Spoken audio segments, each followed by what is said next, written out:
So you've made the decision, or maybe you're 90% there. You know it's time to go, but there is this knot in your stomach about actually doing it, about the awkward conversation, the fear of disappointing people, the fear of burning a bridge that you might need later. I've been on both sides of that desk.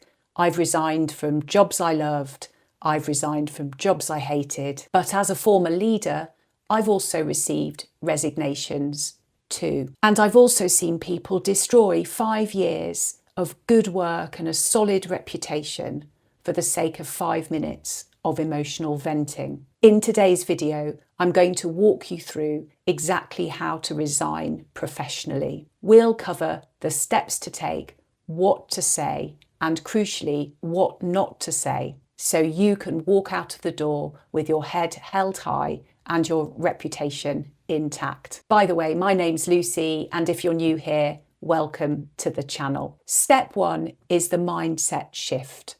Firstly, we need to try to take the emotion out of what you're about to do. Resigning often feels a bit like a relationship breakup. We can feel guilty, like we're letting the team down or betraying the mission, especially in the charity sector where passion for the cause is a huge part of our daily work. But the truth is that employment is a contract. It's not a romantic relationship. You traded your skills for their salary, and that trade no longer works for you, and that's it. When I was a boss, if somebody resigned, I didn't feel betrayed. Generally, I was really sad to lose the person and really excited for what they were going on to do. I also felt very inconveniently busy, if the truth be told. I was thinking about the handover, the recruitment, about all the work that needed to get done. But I wasn't heartbroken, so please release the guilt. This is a business decision. Step number 2, the preparation before you talk to anybody. Before whispering a word to anyone, even your work best friend, check the facts. Dig out your contract. Look for your notice period. Is it 1 month? Is it 3 months? If you're in a senior role, is there a garden leave clause? The notice period could even be 6 months if you're very senior. You need to know these dates before you walk into a meeting to resign, so that you walk in there with all the facts at your fingertips. You need to be able to present a clear timeline. Also, check your finances. Do you have leave days that you haven't yet taken? Do you get paid for them, or do you have to take them before you leave? Do you have expenses owing? Maybe it's a good idea to get your expense claim up to date before you resign. Get your ducks in a row silently. Step number 3, the meeting. Verbal first, written second. Now, this is a bit of a golden rule for me. Never let your boss find out you're resigning by email. Tell them face to face first if you can. Book a short meeting, 15 minutes is fine. If you're remote, get on a video call. Try not to do this over Slack or text. It just feels a bit disrespectful. In the meeting, get straight to the point. Don't talk about the weather for 5 minutes because you're nervous. Here is a script you can use if you need it. I've asked for this time because I've decided to move on. I've really enjoyed my time here, but I've accepted another role or decided to take a career break, whatever it is. My last day, based on my notice period, will be X date. Keep it short. You don't need to justify your life choices. You don't need to explain that the commute was killing you or the pay was too low. I've decided to move on is a complete sentence. Step 4, the written resignation. Once the words are out of your mouth, then you hand over your resignation letter or press send on the email if it's remote. This letter is for the Human Resources Department.